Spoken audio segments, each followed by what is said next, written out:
en Canal de Historia.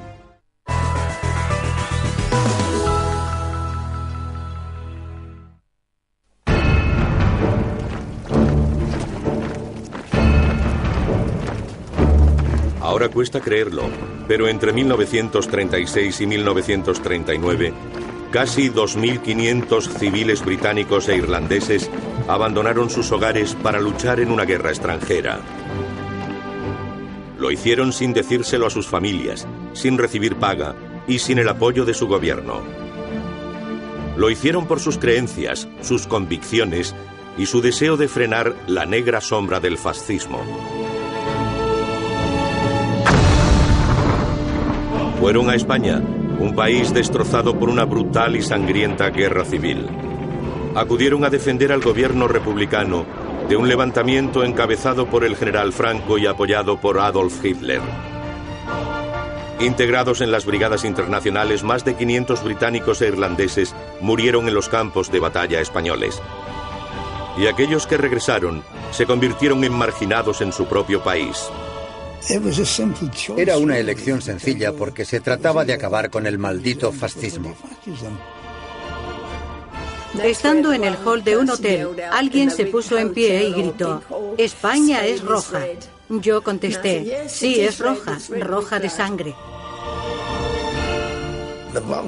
Nos bombardearon y por la trinchera fluía la sangre.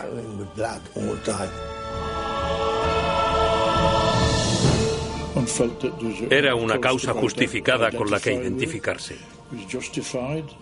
Yo estaba soltero y no tenía miedo de las consecuencias, fueran las que fueran. Dejaron atrás hijos e hijas, madres y esposas. Y nadie sabía si volverían a verse alguna vez. Las brigadas internacionales. Durante los últimos 25 años he recogido historias orales sobre las dos guerras mundiales. He oído relatos de heroísmo, tragedia, valor y sacrificio. Pero entre esas dos guerras hubo otra, una menos conocida, a las puertas de Gran Bretaña, que podría considerarse un ensayo para la Segunda Guerra Mundial. Estas ruinas de Belchite se alzan como testimonio de la Guerra Civil Española, uno de los conflictos más amargos del siglo XX. La Guerra Civil Española abrió las compuertas de una nueva y terrible forma de guerra. Los bombardeos aéreos, los objetivos civiles y el genocidio se convirtieron en algo común en España entre 1936 y 1939. Un conflicto interno que trascendía. La guerra fue de una enorme importancia internacional. En un bando estaba el general Franco, el líder fascista rebelde que dirigía a los generales del ejército español para tomar el poder en una sublevación atroz. Apoyado por Hitler, que vio la oportunidad de ensayar para futuros conflictos, Franco contaba con el respaldo de la máquina de guerra nazi. Enfrente estaba el gobierno republicano, elegido democráticamente. Ejerciendo el gobierno de un país en desarrollo, se vieron superados en número y en potencia de fuego por su propio ejército, que se rebeló contra ellos. Pero, en una increíble muestra de solidaridad, casi 60.000 combatientes por la libertad de todo el mundo acudieron en su ayuda. Desentrenados, desarmados y de forma voluntaria, vinieron a luchar contra el fascismo.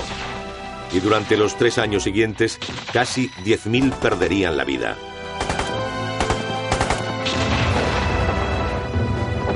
Se llamaron las Brigadas Internacionales y la Guerra Civil Española se convirtió en su última gran causa.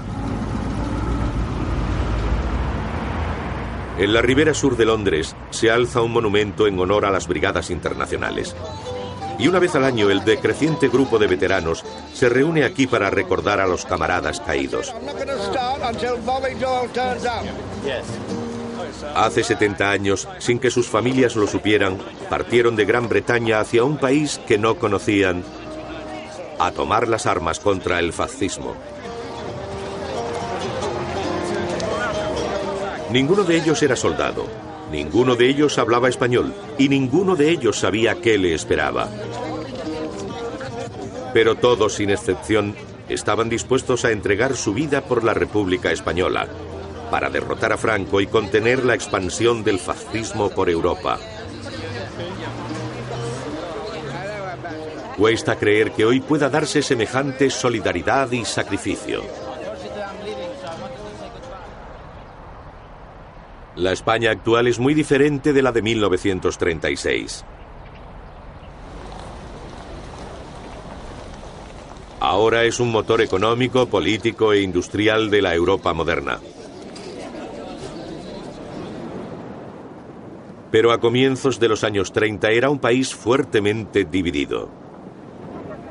Por un lado estaban los empresarios y terratenientes extremadamente ricos que disfrutaban de sus vacaciones junto al mar. Y por otro los obreros, analfabetos, oprimidos, que apenas ganaban para comer.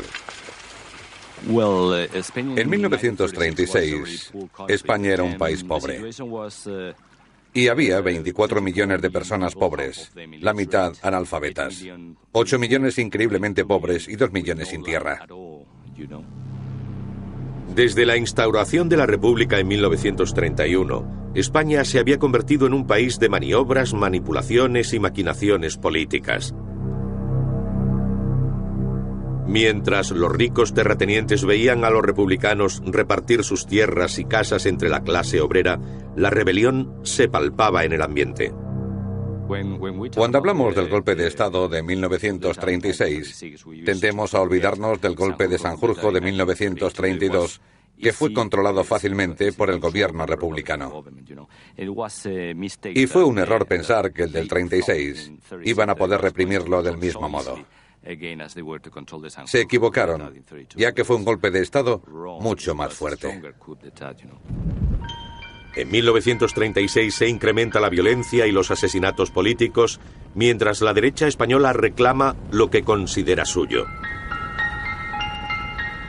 Sus líderes sabían que necesitaban el apoyo del ejército, y solo había un hombre capaz de dirigirlos: el general Francisco Franco. Franco no estaba solo y representaba a una coalición de fuerzas: a la Iglesia Católica, a los terratenientes, a los banqueros, a los industriales y a varias facciones del ejército español.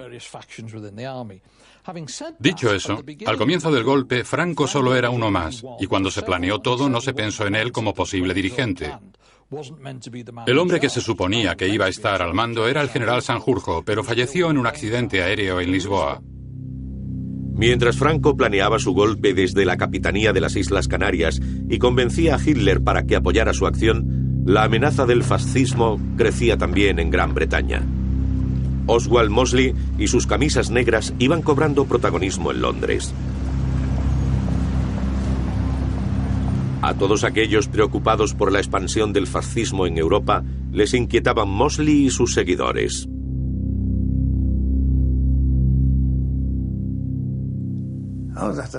Por mí le habría pegado un tiro. Lo habría hecho. Odiaba a ese bastardo. Lo odiábamos porque había enfrentamientos en el Eastern. El cuartel general de los fascistas estaba en Bethnal Green. Y en 2 o 3 ocasiones vinieron a nuestras reuniones para intentar sabotearlas. Nosotros les hicimos lo mismo. Las concentraciones fascistas de Londres acababan en violencia y Sam Lesser sintió curiosidad por ver de qué se trataba. Había muchas marchas de camisas negras en el East End y fui, junto con otros estudiantes, a un par de concentraciones. En concreto, una en el Albert Hall, donde estalló una pelea y vimos a los fascistas allí reunidos. Al ser de una familia judía, aquello me alertó de que no era algo que sucediera únicamente en Alemania. Estaba pasando en nuestras calles. Se podía sentir el desarrollo de algo extraño en el mundo porque esa idea, surgida en Alemania, empezaba a extenderse por todas partes. Empezaron a llegar muchos alemanes, judíos, y se empezaba a notar en el ambiente. Ante el desarrollo de ese movimiento político, percibías que iba a suceder algo en alguna parte. España, en junio de 1936, el golpe militar había sido planeado meticulosamente. Y el 11 de julio, un avión despegó del aeródromo de Croydon, en Inglaterra, con rumbo a las Islas Canarias. Allí recogió a un pasajero, el general Franco, que voló hasta Marruecos para tomar el mando del temible ejército que anteriormente había dirigido durante la campaña española en África. Cruzaron el estrecho de Gibraltar por cortesía de la aviación nazi e italiana. Estas fuerzas de choque serían la punta de lanza de su asalto. A los pocos días, un tercio de España estaba en manos de Franco. Y en su avance hacia Madrid, las tropas mataban a todo simpatizante de los republicanos. Franco tenía 60.000 soldados de élite combatiendo por su causa y el respaldo militar de la Alemania nazi. Los republicanos contaban con 80.000 hombres, pero tenían armas anticuadas y escasa munición. Para frenar la expansión del fascismo por España, los republicanos necesitaban ayuda.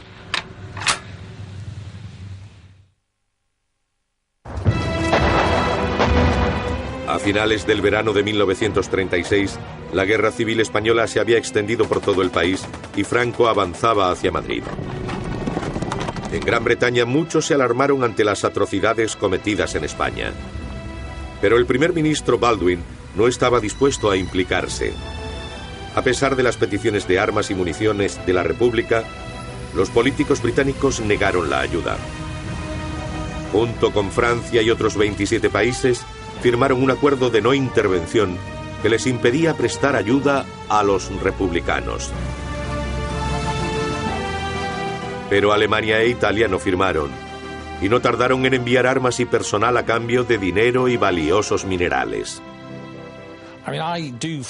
Estoy convencido de que la Guerra Civil Española fue la primera batalla de la Segunda Guerra Mundial. El motivo principal de la intervención de Hitler en el conflicto fue que estaba a punto de alterar el equilibrio internacional de poder. Se trataba de ver hasta qué punto estaban dispuestos a ceder los británicos. Y esa era, en términos internacionales, la verdadera importancia de la Guerra Civil Española. Gran Bretaña y Francia eran mucho más débiles al final de la guerra que al principio. Y eso era lo que Hitler buscaba. Pero para los sindicalistas y comunistas británicos, la no intervención era claramente la decisión equivocada. Yo pensaba que era pura basura porque no iba a funcionar. Era un ardid para dejar a los fascistas ir a España. No había tal no intervención porque permitían los envíos desde Alemania, pero no dejaban que llegara ayuda a la República.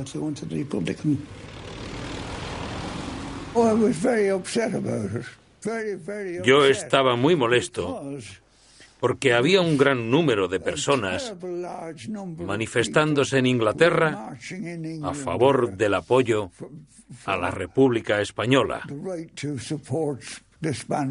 Y el gobierno no cedía. El primer resultado, y el único para el pueblo español, de esta política llamada de no intervención, fue la privación del gobierno republicano, elegido democráticamente, de su legítimo derecho a comprar armas. Mientras los republicanos intentaban detener a los fascistas en vano con las pocas armas que tenían, Hitler envió a la Luftwaffe a apoyar a Franco, dándole el control del aire y aterrorizando a la población. En tierra, las tropas de Franco eran igual de implacables. El objetivo de Franco no solo era luchar contra las fuerzas del gobierno, sino destruir cualquier vestigio de aquellos que habían llevado al poder al gobierno del Frente Popular. Y ciudad tras ciudad, cuando llegaban las tropas fascistas, hacían matanzas entre la población civil, gente normal y corriente. Mientras los ciudadanos españoles intentaban huir del terror, empezaban a llegar al Reino Unido informes de aquellas atrocidades. Sin amilanarse ante la negativa de sus gobiernos a implicarse en el conflicto, la gente, horrorizada por las historias de muerte y destrucción, empezó a tomar sus propias decisiones sobre cómo hacer frente al fascismo. Uno de ellos era Jack Jones. La población se sintió airada porque, sinceramente, no le interesaban los hechos. En aquella época España era un país remoto. Los ingleses no pensaban en el resto del mundo. Solo algunos lo hacíamos. Mi primera impresión fue que los españoles no nos necesitaban, que contaban con muchos hombres y mujeres. Lo que necesitaban eran armas. Pero tras varias discusiones me convencí de que se iban voluntarios a luchar. Yo tenía que ir con ellos. Lo consideraba un deber. Aparte del hecho de que me costaba encontrar trabajo y me rechazaban en todas partes por ser irlandés.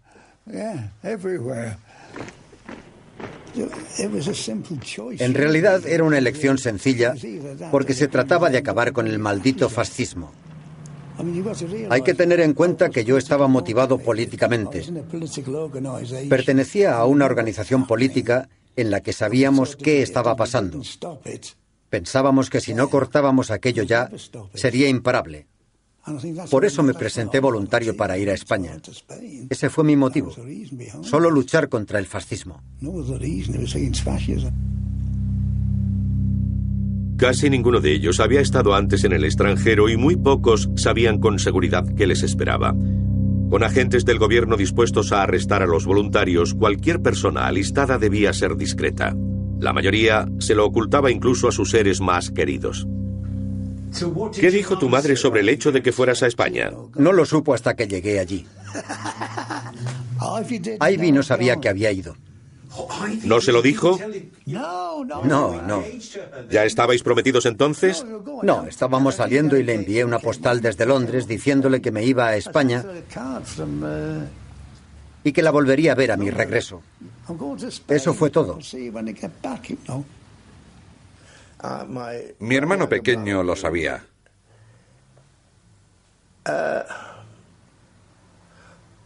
Y yo era consciente de que mi familia se iba a oponer. Pero no quería disgustar a mi madre. Los voluntarios acudieron a Londres, donde recibieron la documentación necesaria para viajar a España en una reunión secreta con simpatizantes republicanos. Hicimos los preparativos y subimos al autobús en Liverpool. El autobús de la empresa imperial nos llevó desde St. John Lane en Liverpool hasta Londres.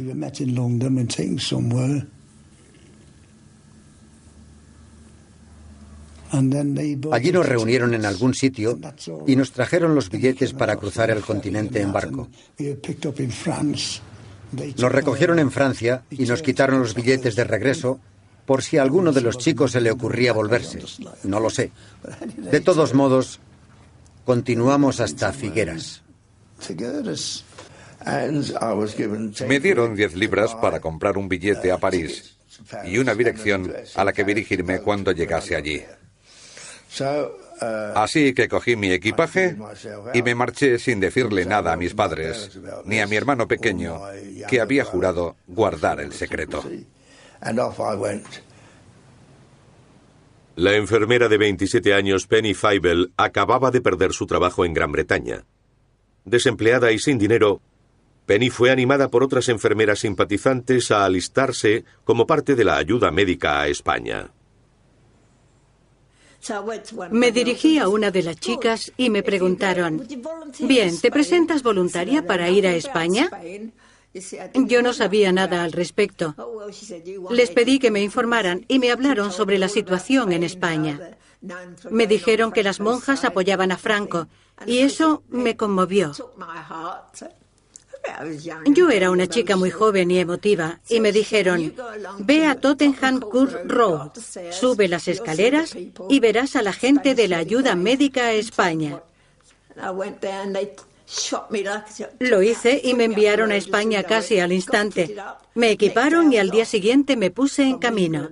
De Inglaterra fui a Francia. Pasé una noche allí. Luego estuve dando vueltas por allí durante 2 días, perdiendo el tiempo, mientras las diferentes organizaciones me arreglaban los papeles. Luego subí a un tren con rumbo a España. ¿Y cuánto dinero llevaba?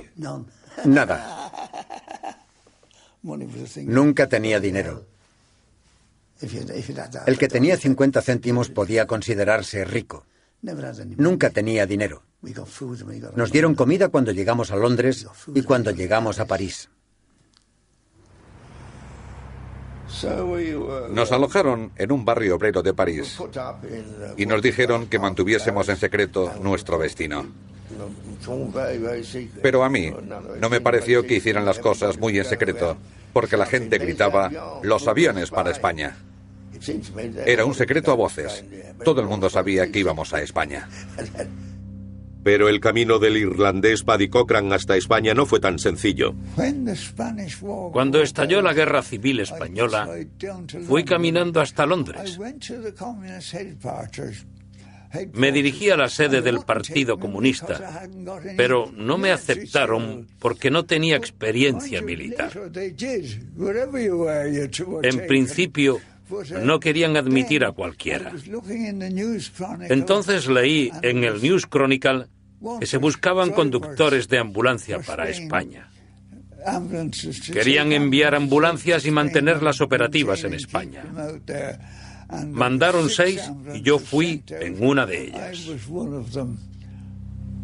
Paddy fue uno de los 2.500 británicos e irlandeses que cruzaron el Canal de la Mancha para ir a España y a la mayor aventura de sus vidas. Partieron hacia lo desconocido, dejando atrás a sus seres queridos.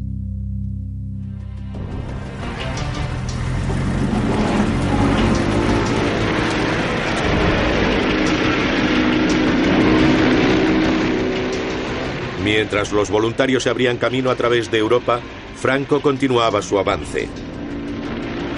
Los republicanos pensaban que su objetivo era llegar a Madrid. Mientras avanzaba hacia el norte desde Sevilla, cualquier oposición republicana era aplastada rápida e implacablemente. Por fin los voluntarios británicos e irlandeses llegaron a España y descubrieron enseguida que se habían unido a un ejército no profesional con poco equipamiento y una falta absoluta de organización, mientras la máquina de guerra fascista de Franco avanzaba directa hacia ellos.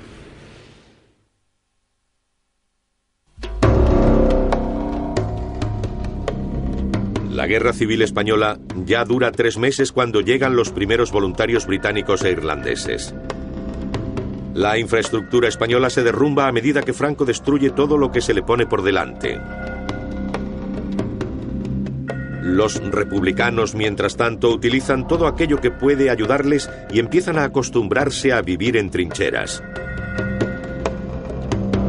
Pero antes de que los voluntarios puedan incorporarse al frente, son concentrados en un campo de adiestramiento en la frontera franco-española para recibir una instrucción básica.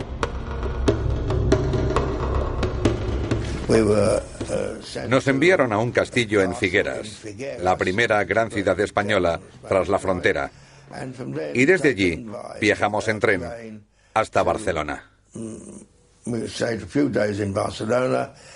Permanecimos allí varios días y de nuevo vimos numerosas manifestaciones en apoyo de la República y contra el fascismo. Luego viajamos en tren hasta Albacete, donde se encontraba el cuartel general de las Brigadas Internacionales. A la enfermera Penny Feibel, la España que la acogió le causó un gran impacto. Llegamos a aquel lugar donde olía fatal. Las letrinas estaban muy sucias y nos designaron a una habitación que estaba junto a los lavabos. Como podrán imaginar, no dormí nada aquella noche. No dormíamos una persona en cada cama, sino que las compartíamos 2 o 3. Y a veces, si quería moverme, acababa durmiendo sobre un montón de hombres. Era increíble. Dios mío, aquel lugar era terrible. Albacete. Creo que todo el mundo conoce Albacete. Fue impactante. Me alegré mucho al marcharme de allí, pero parecía que estaba atrapada en ese lugar para siempre.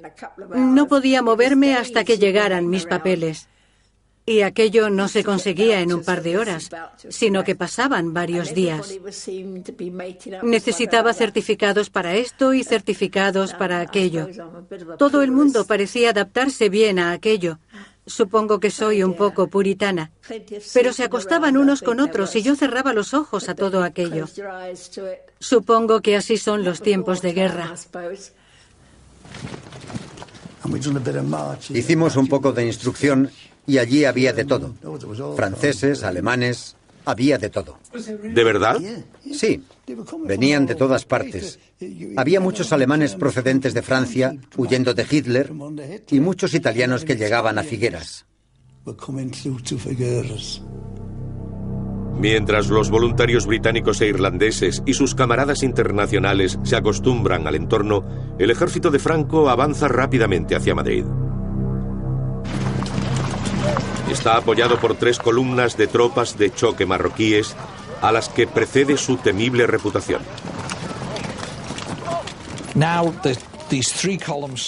Las 3 columnas avanzaban hacia Madrid. Cuando llegaban a una ciudad o a un pueblo, mucha gente huía porque sabían lo que habían hecho en otros lugares. Mataban de forma indiscriminada, violaban a las mujeres. Era terrible. Estas columnas se habían ganado el apelativo de las columnas de la muerte. Partieron de Sevilla, llegaron a Mérida, hoy la capital de Extremadura, giraron a la izquierda hacia Badajoz, donde hubo una gran matanza, y partieron en diagonal hacia Madrid. Es difícil expresar con palabras el rastro de muerte que dejaron a su paso. Hubo mucho pillaje. Los soldados llegaban con cientos de relojes en sus petates, incluso de pared, máquinas de coser y todo lo que saqueaban a su paso. Mientras el ejército de Franco avanza hacia Madrid, los habitantes de la capital se preparan para defenderse. Entretanto, los voluntarios británicos e irlandeses continúan su preparación. Como miembro del cuerpo de instructores, Sam Lesser ha recibido un adiestramiento militar básico en Inglaterra. E inmediatamente se da cuenta de lo desigual que va a ser el combate. Al instante, cuando empezamos el adiestramiento, descubrí lo que significaba la no intervención, porque la mayor parte de la instrucción la hacíamos con palos. Un día nos avisaron de que llegaban las armas y recibimos un montón de cajas. Nuestro trabajo era abrirlas y al hacerlo encontramos fusiles que había utilizado el ejército austriaco en 1870 aproximadamente. Cuando llegamos no teníamos armas. Nos dieron una vieja ametralladora y nos enseñaron a utilizarla, a rellenar las cintas y punto. Había 3 hombres por cada ametralladora y si había que moverse, uno cogía la máquina, otro la cinta y el otro el trípode. Pesaba muchísimo porque era de bronce y databa de 1905. Cuando llegamos a Madrid, llevábamos la misma arma, pero al menos nos dieron un fusil. Era mexicano porque ponía México.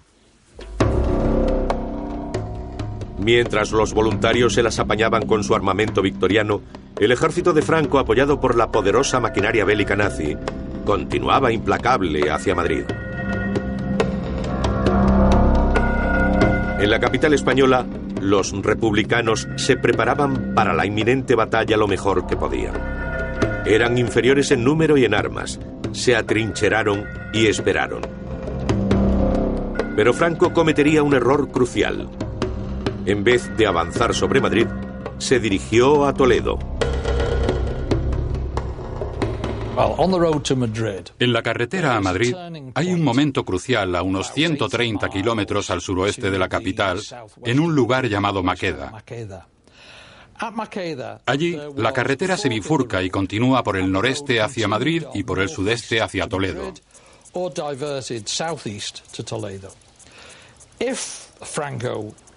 Si Franco hubiese querido tomar Madrid, el camino más lógico hubiese sido el del norte, directamente hacia la capital.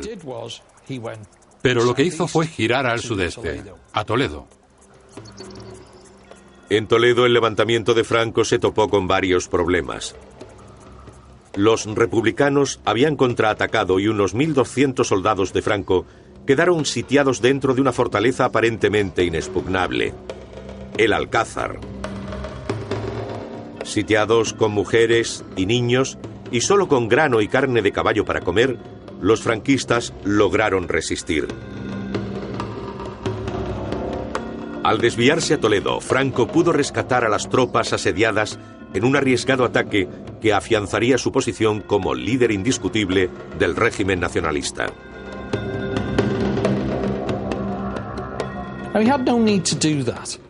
No tenía necesidad de hacerlo porque si hubiera seguido hasta Madrid, los milicianos habrían abandonado Toledo para defender la capital. Así que, en términos militares, no era necesario.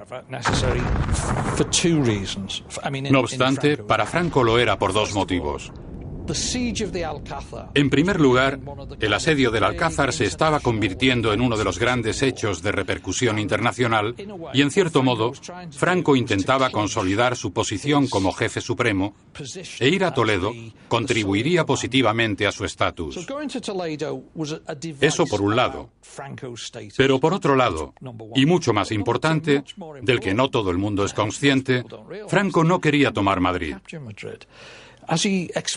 Como explicó posteriormente en secreto, si hubiera tomado Madrid y la República hubiera caído, se habría encontrado una España llena de republicanos. Lo que quería era una guerra lenta para aniquilar a tantos republicanos como pudiera, y eso fue lo que hizo. Una caída temprana de Madrid no habría sido conveniente. Así que el desvío fue una táctica en su locura, por así decirlo. En septiembre de 1936, Franco lanza su ataque a Toledo para rescatar a sus tropas sitiadas. Y cuando sus fuerzas entraron en la ciudad, la sangre corrió por sus estrechas y empinadas calles en represalia. Los soldados de Franco mataron a 200 milicianos republicanos heridos en sus camas del hospital, utilizando granadas y bayonetas. Se dice que 20 mujeres embarazadas fueron fusiladas en las tapias del cementerio. El 29 de septiembre, Franco entró en la ciudad. Toledo era suya. Madrid sería su siguiente objetivo. Pero los republicanos lo estaban esperando.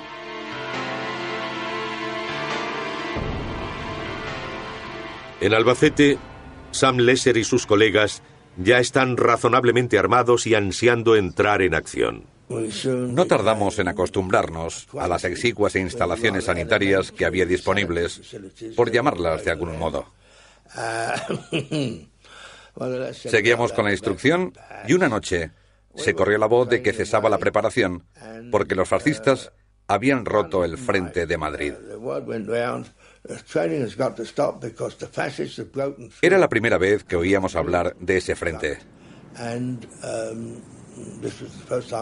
Así que empaquetamos las cosas en plena noche y nos subieron a trenes y camiones sin decirnos dónde íbamos. Solo hablaban del frente de Madrid.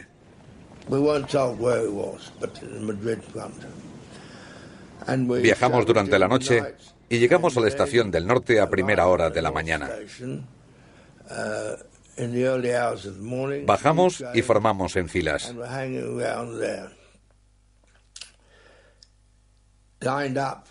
Aquel fue uno de los primeros batallones de la primera Brigada Internacional, que recibió el nombre de Brigada 11. Las brigadas internacionales habían llegado a Madrid. Si caía, Franco se haría con la capital y su victoria estaría asegurada.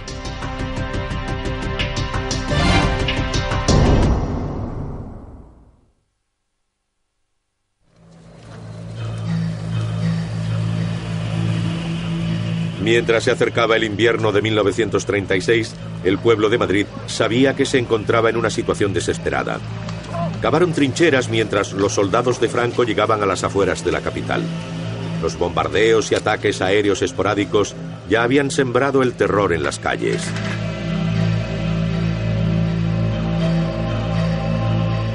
Y mientras los jóvenes de la capital se alistaban voluntarios al ejército republicano para defender la ciudad, la llegada de las brigadas internacionales levantó la moral de Madrid.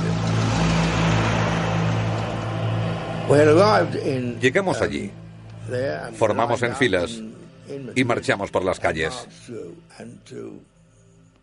Mucha gente salió a la calle a recibirnos y creyeron equivocadamente que éramos rusos. Después de un rato, se dieron cuenta de su error.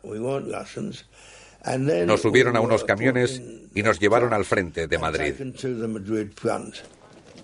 Los primeros 36 brigadistas británicos se unieron a otros 3.500 voluntarios de todo el mundo. Frente a ellos, 25.000 combatientes fascistas. Cuando llegamos, nos desplegaron en el frente de la ciudad universitaria y allí estuvimos durante 3 o 4 semanas. No teníamos miedo. Más bien intentábamos adaptarnos a la situación, pero no teníamos miedo. Yo habría ido a cualquier parte, habría hecho cualquier cosa. Las probabilidades de los republicanos que defendían Madrid eran tan escasas que el gobierno abandonó la ciudad.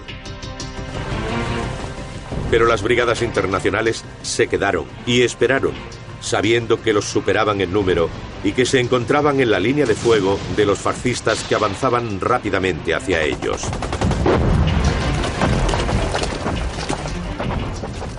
Los franquistas utilizaban el ejército de África como sus tropas de choque porque, en cierto modo, no contaban. No importaban las bajas, no eran españoles. Por otro lado, aunque los españoles consideraban héroes a los brigadistas internacionales y los adoraban, los mandos militares tendían a usarlos como fuerzas de choque. Cuando las tropas franquistas alcanzaron la ciudad universitaria de Madrid en noviembre de 1936, las brigadas internacionales entraron en acción. Fue un combate encarnizado y sangriento en el laberinto de los edificios universitarios. Allí luchamos en las diferentes plantas de los edificios de la universidad, con un número considerable de bajas. La batalla se intensificó cuando ambos bandos se encontraron en las ruinas de la ciudad universitaria. Los brigadistas tenían un inspirador grito de guerra: no pasarán. Y de algún modo consiguieron frenar el avance del ejército franquista. Pero en noviembre de 1936, muy pocos se daban cuenta de cuántos estaban muriendo en la defensa de Madrid. Pensábamos que hacíamos lo correcto, pero para ser sincero, nunca creí que perderíamos. No íbamos a perder, íbamos a ganar pasara lo que pasara. No me di cuenta de cuánta gente habíamos perdido hasta mucho tiempo después. No teníamos ni idea porque solo podíamos leer la prensa española. No recibíamos prensa inglesa ni nada de fuera. Y los periódicos españoles jamás publicaban cifras de bajas o heridos. Trataban diferentes asuntos como si nada sucediese. El 19 de noviembre, Franco, al ver que sus tropas no hacen ningún progreso, decide utilizar los bombarderos nazis para atacar Madrid desde el aire. Fue la primera vez en la historia que una capital se veía sometida a un intenso bombardeo aéreo. Pero no consiguió romper la moral republicana como pretendía. De hecho, aumentó la resistencia. El 23 de noviembre, ambos bandos estaban exhaustos, pero decididos a no ceder ni un ápice. Madrid seguía siendo republicano, pero bajo asedio. En las 2 semanas de batalla, 1.700 de los 3.500 brigadistas cayeron heridos o muertos. La batalla llegó a un punto muerto y solo quedábamos 6 de los 36 británicos de la brigada. Fuimos enviados a Albacete, donde permanecimos 2 meses, noviembre y diciembre. Seguían llegando más voluntarios de todas partes del mundo, incluida Gran Bretaña, y sobre todo, un número considerable de estadounidenses. Inevitablemente, los británicos que habían llegado nos rodearon a los 6 para preguntarnos cómo había ido todo y cómo estaba la situación.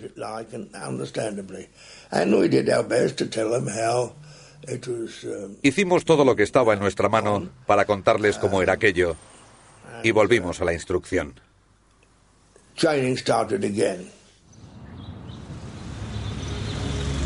Pocos edificios de la ciudad universitaria de Madrid sobrevivieron a las bombas de Franco.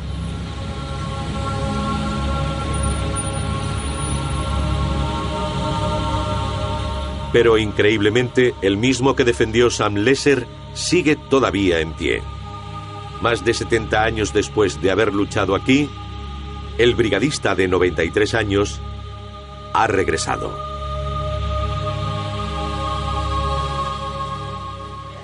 Todo permanece. Es la primera vez que regresas tras 70 años. 70 años. Desde la batalla. Eso es. ¿Cómo te sientes? Ha cambiado mucho. Pero sabíamos que habíamos venido a luchar, no a estudiar. Y algunos de nosotros acabábamos de terminar los estudios universitarios en Inglaterra y tuvimos que acostumbrarnos.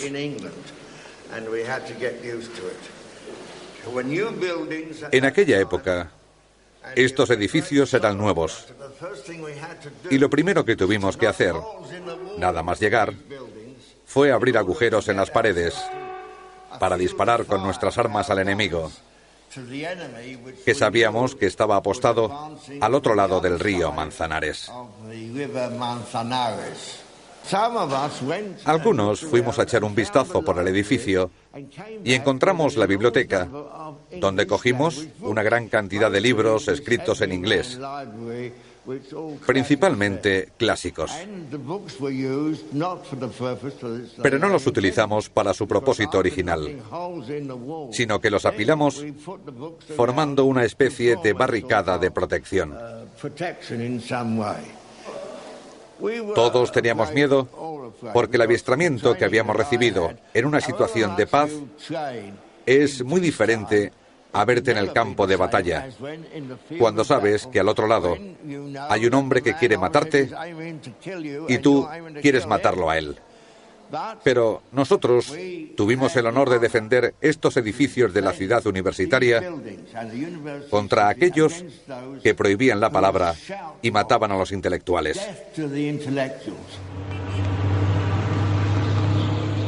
Pocos recordatorios indican que este lugar fue una vez el frente de la guerra contra el fascismo. Pero en el interior hay un vínculo directo con aquella batalla. Sam, le he traído algo bastante especial.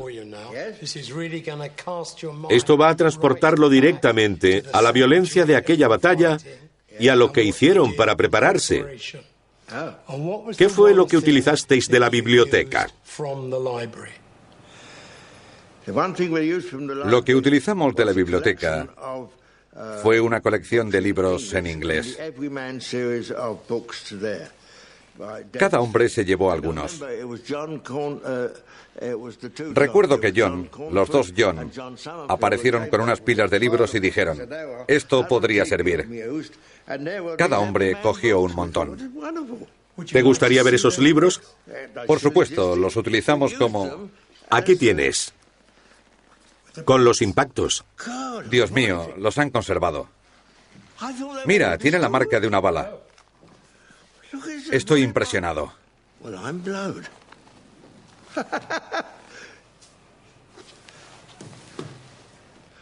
Este es un libro más corriente. No recuerdo haberlo visto antes. Pero este, sí. Y este... Dios. Mira la marca de la bala. Ya lo veo. Este es uno de los libros que apilé junto a las troneras que hicimos en la pared para poder disparar bien con las ametralladoras que acabábamos de recibir.